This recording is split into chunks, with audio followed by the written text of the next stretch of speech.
Bugün istediğin yazıyı yazmanı sağlayacağım. Çünkü bu modla beraber birçok farklı sembol ve yazı sembolleri eklenecek ve bunlarla birlikte bu modla beraber de bence istediğini ifade edebileceksin. Tabii ki abone ol yazabilirsin. Mesela bu arada abone olmayı unutmazsan da gerçekten sevinirim. Videoya başlamadan önce videoyu beğenip bildirimleri açarsan ve tümünü seçersen de gelecek olan tüm modlardan anında sen abone olup yani bildirim alabilir, direkt izleyebilirsin. Zaten kurulum videonun yine sonunda olacak. O yüzden sonra kuramadım falan filan deme. Videoyu sonuna kadar izlemeye çalış ve bu sayede kurulumu da öğrenmiş olursun. Şimdi hemen başlayalım modumuzda, bakalım neler var. Bunlar 3 tane yapımdan oluşmakta. Burada gördüğün gibi bazılarında tüylü kitap kullanırken bazılarında da kağıt kullanıyoruz. Peki bu 3 sandık ne işimize yarayacak? Tabii ki bu moddaki tüm harfleri verebilmeyi sağlayacak. Envanterinde zaten bunlar var. Hepsi menüsünün en aşağı kısmına inmen lazım. Burada gerçekten oldukça fazla işte ünlem, soru işareti gibi semboller de içinde yer alıyor ve sayılar da buna dahil olmak üzere. Ve üstüne üstlük en önemli özelliği bunların hepsinin yere koyulabilip boyanabilmesi. Yani onları boyayabilirsin. İstediğin bir harfi sadece tek bir renge boyayabilir. Diğerlerini RGB yapabilirsin mesela. Bunların örneklerine bakmaya çalışacağız. Tabii ki buradan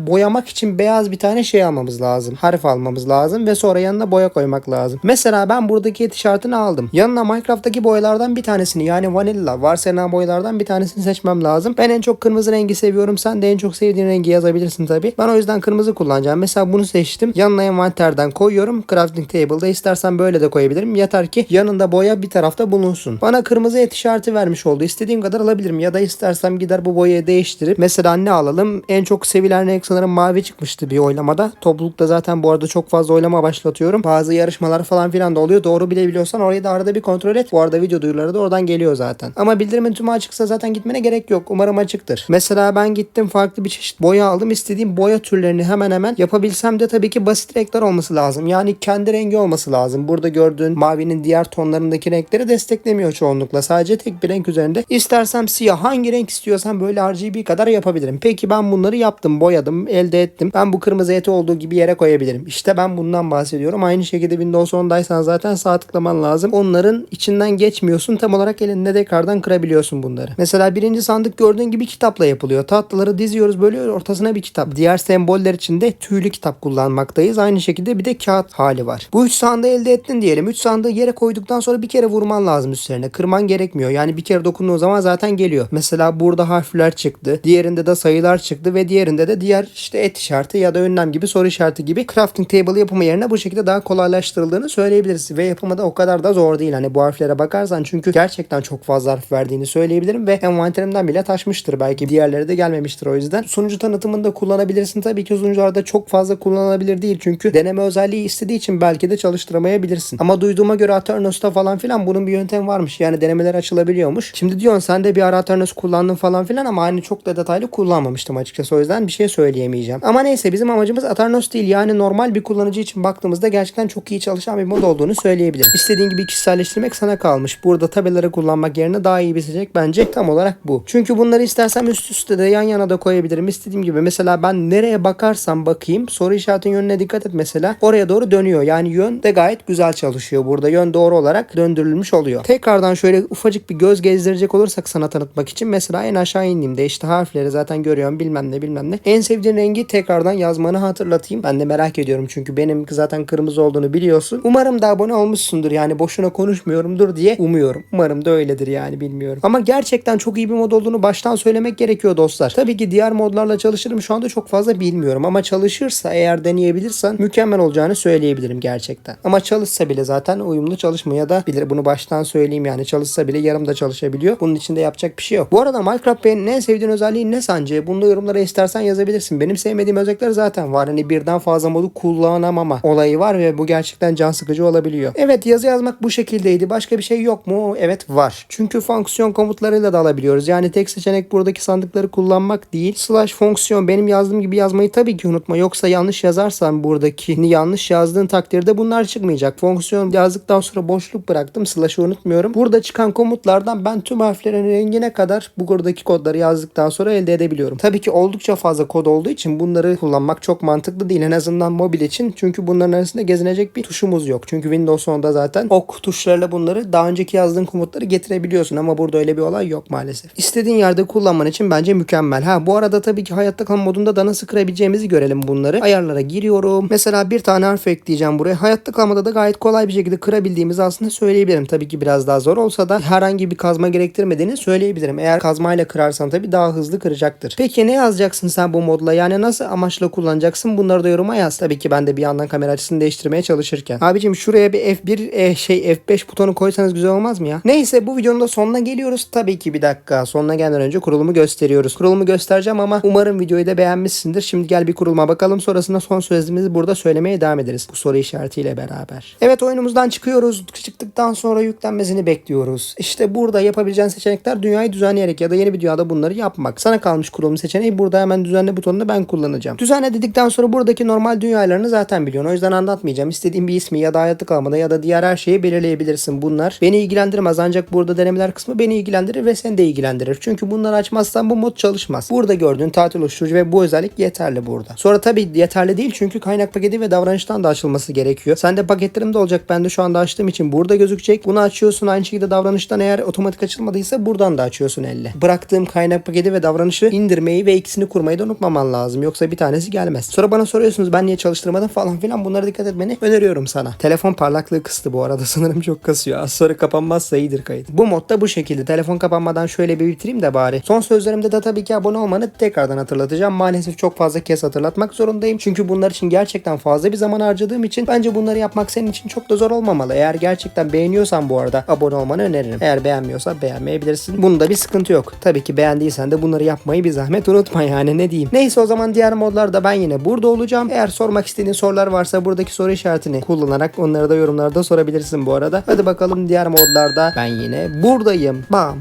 Bitti video, görüşürüz. Acaba gerçekten bitti mi? Soru işareti. Diyormuşum, neyse bitti.